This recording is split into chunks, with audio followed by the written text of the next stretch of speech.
Tomato రసంని ఒక్కసారి నేను చెప్పిన విధంగా ట్రై చేసి చూడండి. మీరే అంటారు దీన్ని ది బెస్ట్ టొమాటో రసం అని. దీన్ని ఎలా తయారు చేసుకోవాలో ఆ ప్రాసెస్ని ఈ వీడియోలో చూసేద్దాం. దీనికోసం నిమ్మకాయ సైజ్ అంత చింతపండుని, 4 టొమాటోల్ని ఒక బౌల్లో తీసుకుని కొంచెం వాటర్ వేసి వీటిని ఇలా చేయితోనే స్మాష్ చేసుకోవాలి.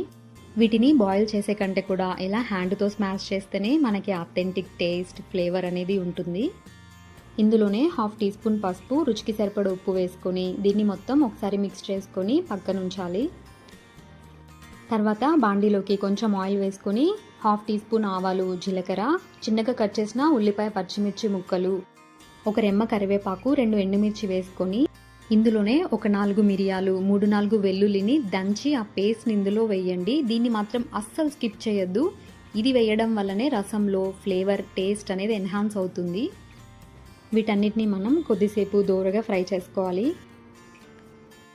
ఇప్పుడు ఇందులో మనం పక్కనుంచిన టొమాటో వాటర్ని వేసి 1 టీ స్పూన్ కారం, 1 టీ స్పూన్ ధనియాల పొడి, కొంచెం కొత్తిమీర తరుగు వేసుకొని ఉప్పుని టేస్ట్ చూసుకొని కొంచెం తక్కువైతే యాడ్ చేసి ఇదంతా కూడా ఒకసారి మిక్స్ చేసి మంటను మీడియం టు హై ఫ్లేమ్లో ఒక 5 మినిట్స్ మనం ఈ రసంని బాగా తెరలనివ్వాలి. ఇది బాయిల్ అవ్వడానికి ఎక్కువ టైం కూడా పట్టదు. ఇలా మనకి ఆయిల్ సపరేట్ అయిపోతే రసం రెడీ అయిపోయినట్టే. ఎంతో సింపుల్గా అయిపోయే టొమాటో రసంని వేడి వేడి అన్నంలో వేసుకొని మీకు ఇష్టమైన సైడ్ స్టఫ్తో ఎంజాయ్ చేస్తూ తినండి. ఈ వీడియో మీకు నచ్చినట్టయితే లైక్ చేసి మన ఛానల్ని సబ్స్క్రైబ్ చేసుకోండి.